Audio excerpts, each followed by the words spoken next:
ฟ้าหลังฝนพี่น้องทักทายสบายดีเมื่อคืนนี่ฝนตกตอนเที่ยงคืนตี 1ไปการตี 3กลับมาเฮือนนอนปลูกบ่เฮ้ยบัดนี้จะเอาพักยังมาหวานป้าตัวพี่น้อง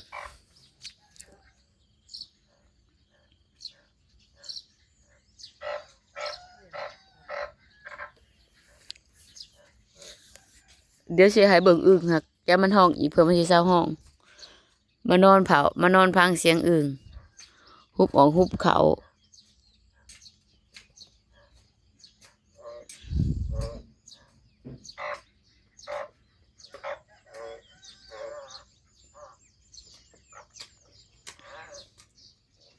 ไผตู้น่ะป้าแน่เด้อ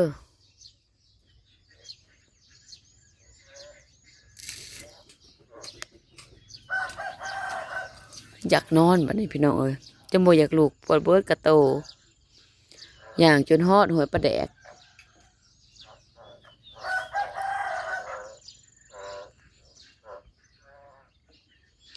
เมื่อคืนนี่คือว่าบ่มีน้ำมาตื่นมาเพราะว่าน้ำยังบ่ได้อันนั้นอยู่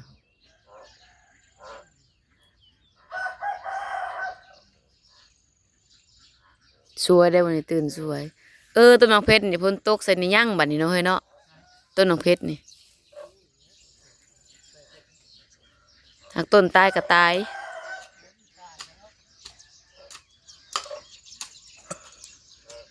เฮ้ยนี่อยากนอนได้พี่น้อง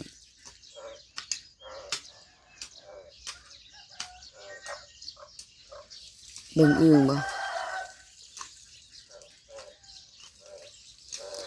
บ่ได้ถือโทรศัพท์ไปถ่ายคลิปคืนนี่บ่กล้ายันฟ้าห้องฟ้าเหลื่อมจะผัดไปน้ำโคกน้ำป่าไปซื้อโทรศัพท์อย่ามันเหี่ยมันตกน้ำตกในบ่คุ้มพี่น้อง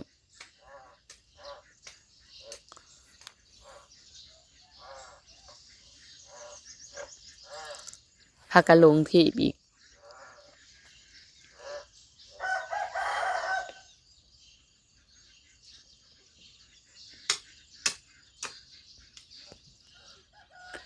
เฉพาะน้ำไห้นี่บ่อยู่ปากทางบ่ได้อาดพอเอ้ย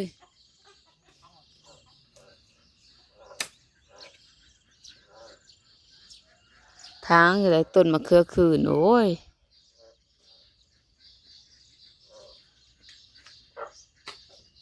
ปะมาเบิ่งอึ่งอีน้อยยังบ่ตื่นเพื่อได้ให้อีเมต้มโก้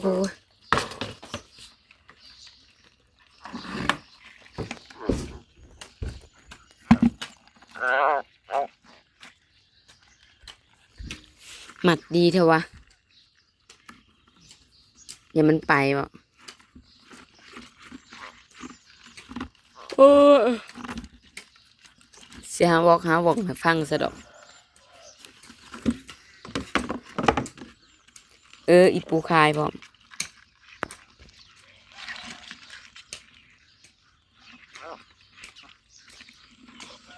เฮาไปซ่าเอ้ย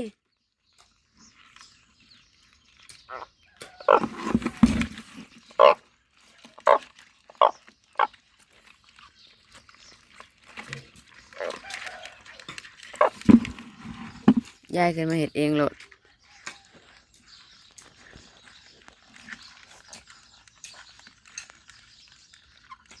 ไปกัน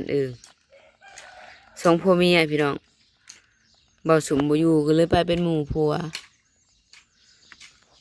แต่เฮานี่บ่ได้กินอึ่งเด้อหน้าตาเหมือนนี่หน้าตาขี้ร้ายอยู่แต่ว่าบ่กินอึ่งโอ้หาวนหากันนอนวังบ่แม่นหากันนอนวัง5 โมงนี่บ่ให้เพื่อรับนะ นี่ก็6 โมงยัง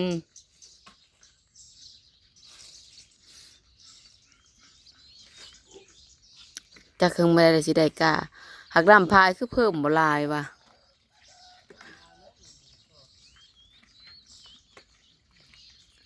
น้ำหวยนะกับบริโภคได้ไปการอึ่งนะกะใคร น้ำซอสน้ำลายนะโอ้ยยังสิได้กว่านี้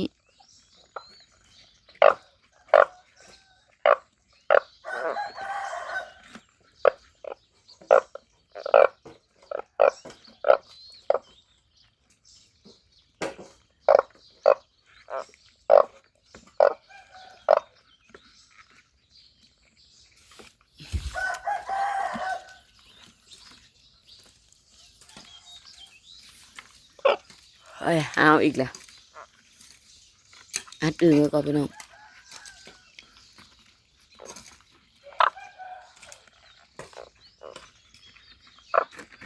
น้ำพอแต่สำนี้ผลแห้งแหละจะหน่อยก็เฮ็ดปวกแล้วบาดนี้ดูการเฮ็ดปวกแล้วบาดนี้พี่น้องฝนตกมาสุ่มแล้วก็ห่อนบาดนี้จักบาดนี่โอ้โก้ยเฮ็ดปวกออกแน่นอนเขาหญ้าเอากาเลยอยู่บ้าน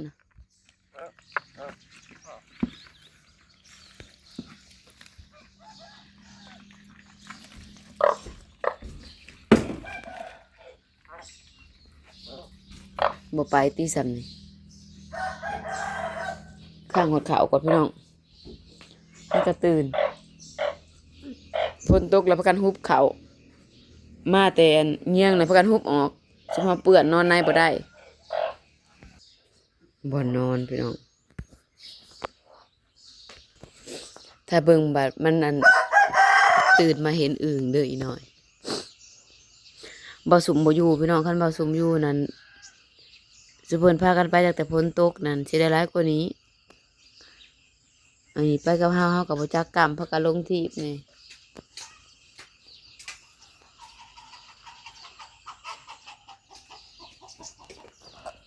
จะปล่อยบักเทิกบ่อย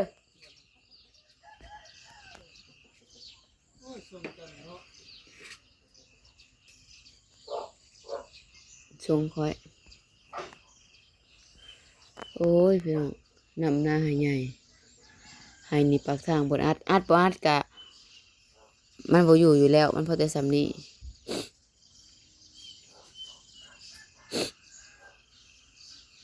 แก้วเกลือนะให้หน้ายังบ่เอาออกเด้อจะในบัดไทย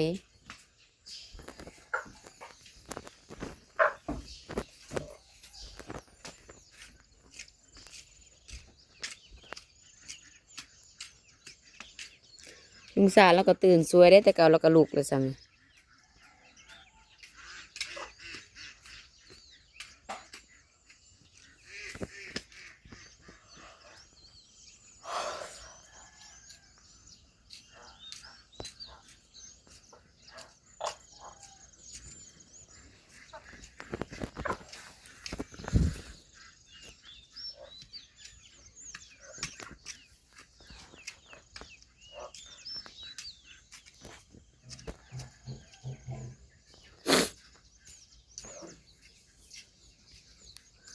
เฮ็ดบุญเจ้าบ่คือบ่ได้ไปทางอันทางแบ่งตะเฮิงเลย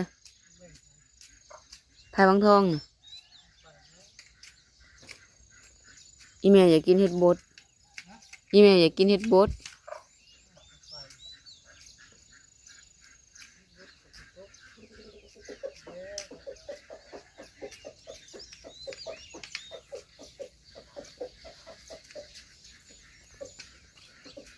เฮาลองงางัก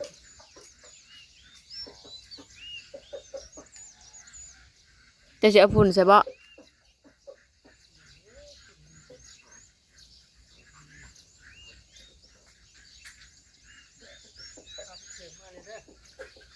ผักเสริม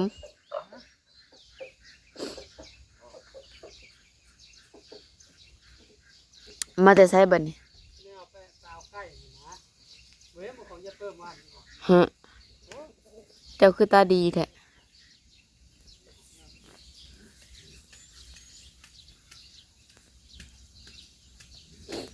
อยากนอนเด้พักยัง